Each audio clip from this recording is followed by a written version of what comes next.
The movie starts with a massive ship gliding across the open sea. It's a beautiful day, and Gong is trying to cheer up his quiet, sad little girl Amy by surprising her with a small radio as a gift. Nearby, the other passengers are marveling at a massive school of fish swimming rapidly past the boat. But something is seriously wrong. These fish aren't just swimming, they are sprinting through the water like they're fleeing from the devil himself. And honestly, they are. Out of the blue, a colossal shadowy titan breaches the surface, charging directly at the ship. Alarms blare and red lights flash, but it's already too late. The monster slams into the vessel with pure, unadulterated fury. The ship tilts violently, throwing screaming passengers into the freezing, chaotic waves. When the chaos settles, the scene cuts to a desolate beach. Gong opens his eyes, coughing up sand, as another survivor wakes him up. He looks around at the bodies littering the shore, but his heart completely stops. Amy is gone. Panic takes over and he begins screaming her name desperately into the wind. Just as he's about to lose all hope, static crackles from the small radio he gave her. A faint, terrified voice breaks through. It's Amy. But before he can fully understand where she is, the signal cuts out completely. Gong spots movement on the opposite shore and sprints toward it, desperate to find his daughter. But just as he closes the distance, his friend tackles him to the ground, whispering a terrifying warning. The ground begins to tremble. From the thick tree line, a legendary monstrous snake emerges, its scales glistening and its massive tail smashing people into the air like ragdolls. In a horrifying display of raw power, the snake lunges forward and swallows Amy whole before vanishing back into the dense jungle. Gong collapses, his soul completely crushed. He just watched his daughter get eaten alive and he was completely powerless to stop it. But just when you think it's over, the radio crackles to life again. That tiny sound changes everything. If the radio is working, Amy might still be breathing inside that monster. Determined to tear the jungle apart to find her, Gong stands up. The remaining survivors think he's suicidal, warning him that entering that jungle means certain death.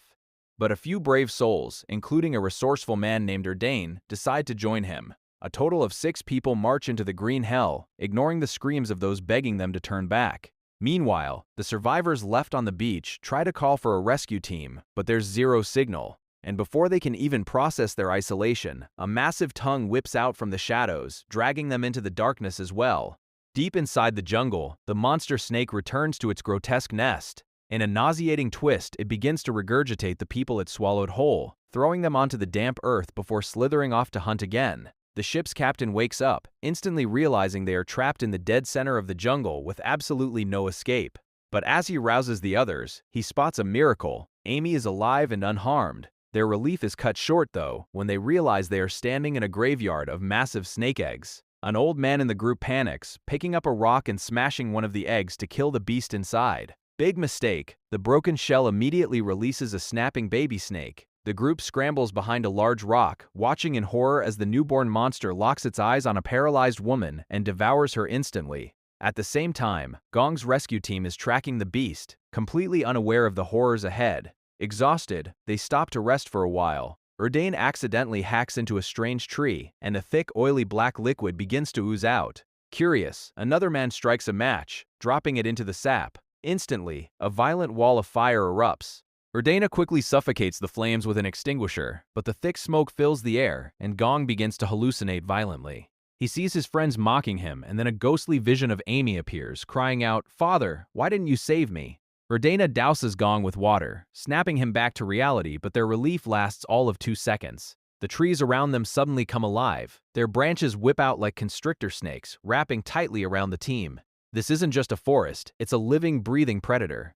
One of their companions is snared and crushed to death before they can even run. They break free and sprint away, eventually reaching a river to replenish their water. But as one man bends down, a thick, unnatural fog rolls over the water. Suddenly, a terrifying fish leaps from the mist, bearing rows of razor-sharp teeth. He throws it back, but within seconds, hundreds of these monster fish begin launching themselves out of the water. And the worst part? They can fly. Erdane realizes the fish are coming with the fog, so he yells for everyone to run out of the misty area. The moment they cross the threshold into the clear air, the flying fish flop helplessly onto the dirt, unable to move anymore.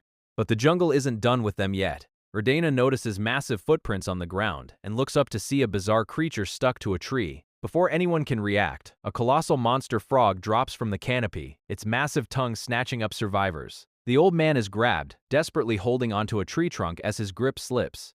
Someone slashes the frog's tongue, but a corrosive liquid splashes across their face, burning it instantly. Erdana blurs into action, throwing a sharp weapon directly into the frog's eye. As the giant amphibian thrashes in agony, the ground shakes violently. Out of nowhere, the monster snake bursts from the brush, tearing the giant frog apart and swallowing it whole. The snake turns its cold gaze toward the remaining survivors. Panic erupts. The old man and an injured boy fall behind, but a quick-thinking companion distracts the snake by hurling a coconut at its head. It buys them enough time to dive into a shallow stream, hiding underwater until the massive predator slithers away. Back at the nest, things get even crazier. The snake returns, furious that one of its eggs was destroyed. The remaining eggs begin to hatch, and baby snakes swarm the cavern.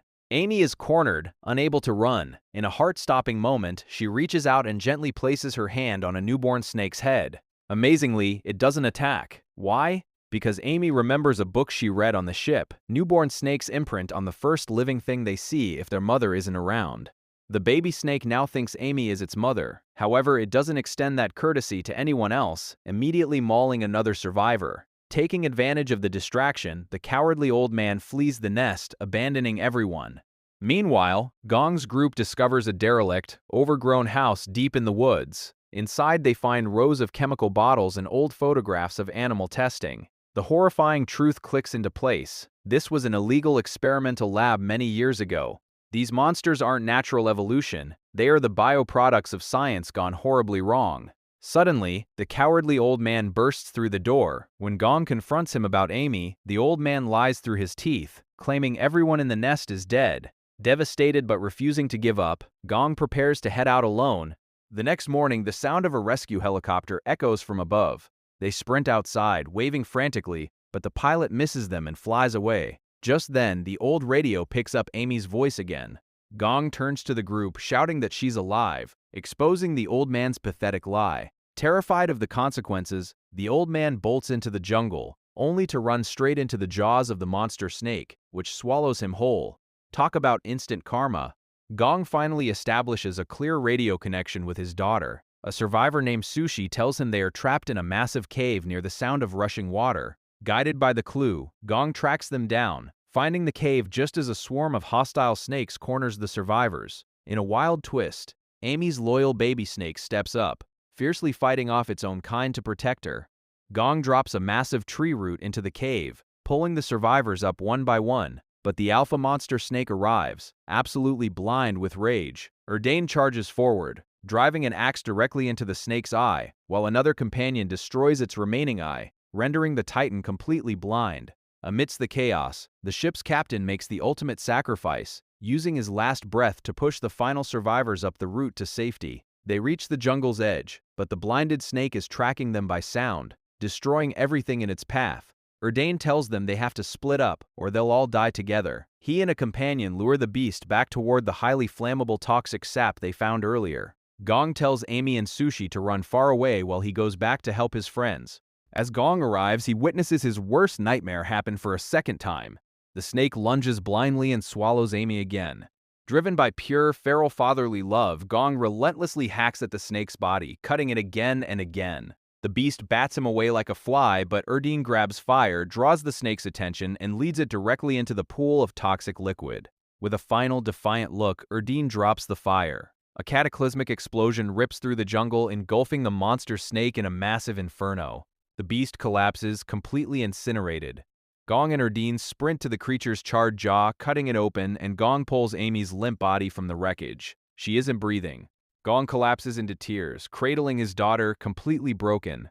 But then, against all odds, Amy coughs, opening her eyes. She's alive. The nightmare is finally over.